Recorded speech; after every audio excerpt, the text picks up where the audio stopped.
Hello, everybody. Today we're going to Amulet Coin Farm, or Thief Farm, I guess is the better way to call it, at One Island, Kindle Road, technically, is where we'll actually be farming, but you start off at One Island because that's how you get here in the KANTO region. And essentially, you fly to the PC, and you go north. And when you go north, you'll see some patches of grass. We have a tentacle here. It is not a shiny. The Lord has saved us, honestly. I'm glad. No way.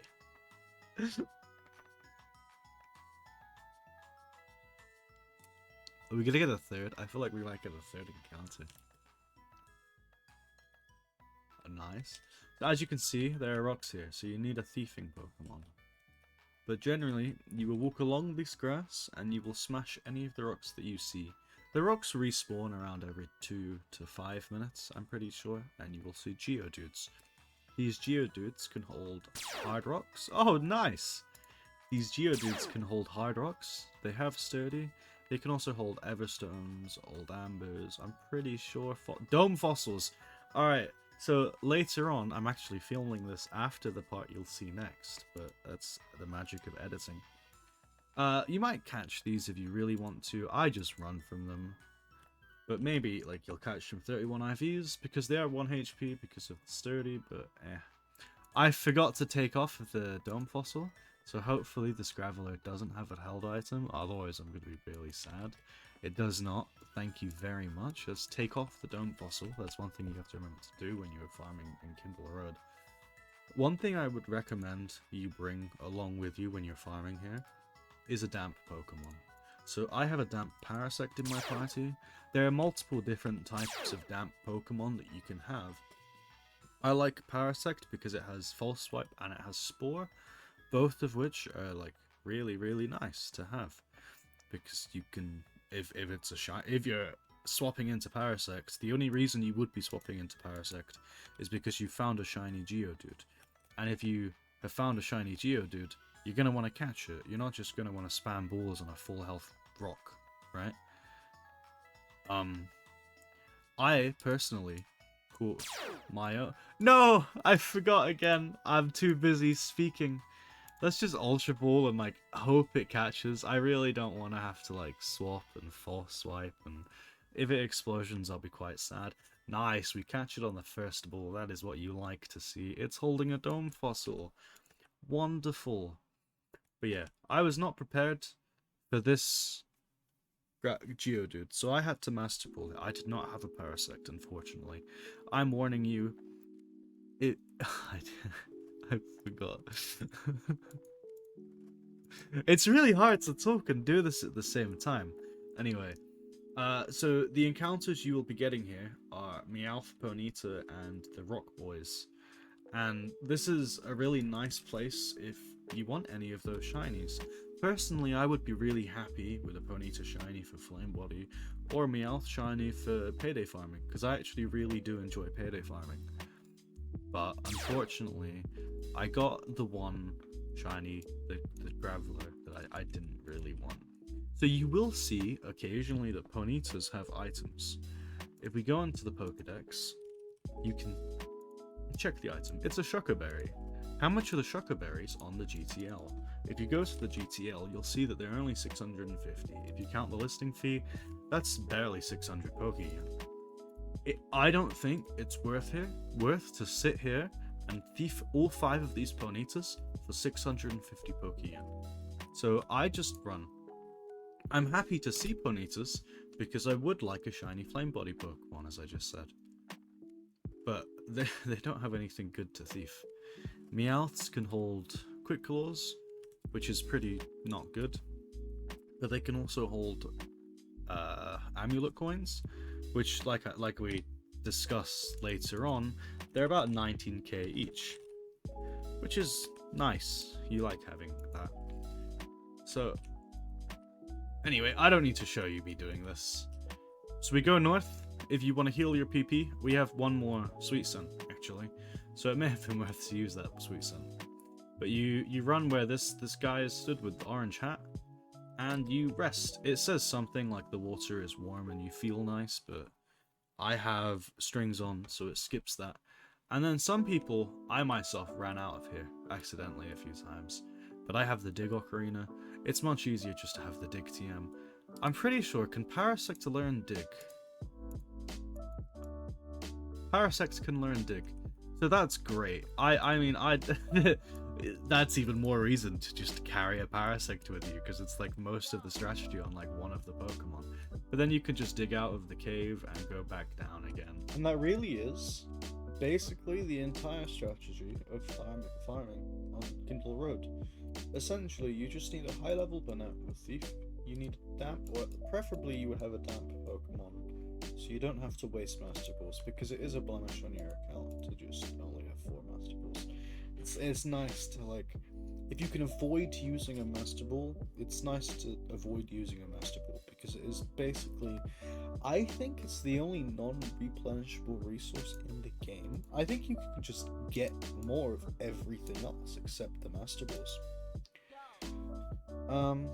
And then you do need a Sweet Center, so I use my EV training Teddiursa because it's a pick-up horde killer, which I really like. This has dig to summon the hordes of Meowths and Ponyta.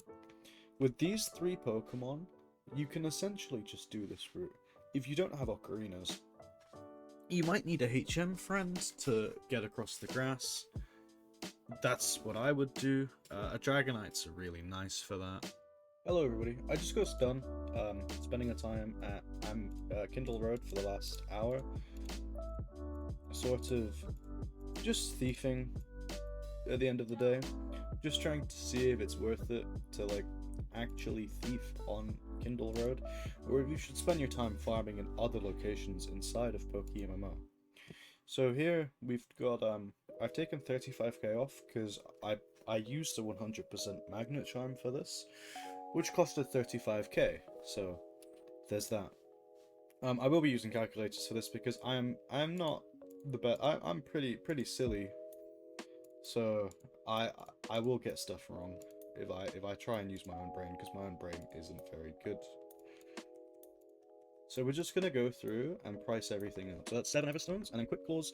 It's not worth selling Quick Claws, in my opinion, on GTL, and the reason for that is the sell price for a Quick Claw is 1,000. So instead of paying the listing fee to sell a Quick Claw for 1,040 on the GTL, you can just go to your nearest Pokemon and sell them there, and it's just, you don't have to do the GTL, it's so, not, I don't know. Hopefully you get it. Amulet coins, 19k each. This is when I'd like a number pad. Yeah, that's 57k. So that's 65k we've made so far. 4 old ambers we got in the hour, which is 12,500 each. 50k. Nice. 2 dome fossils. Actually, I'm not sure. These were not. I wouldn't have dome fossils in my bag. For some reason, I'm worried that you get dome fossils from somewhere else. But I'm not sure. What is? Kabutops. Yeah, okay, so I did get dome fossils from here.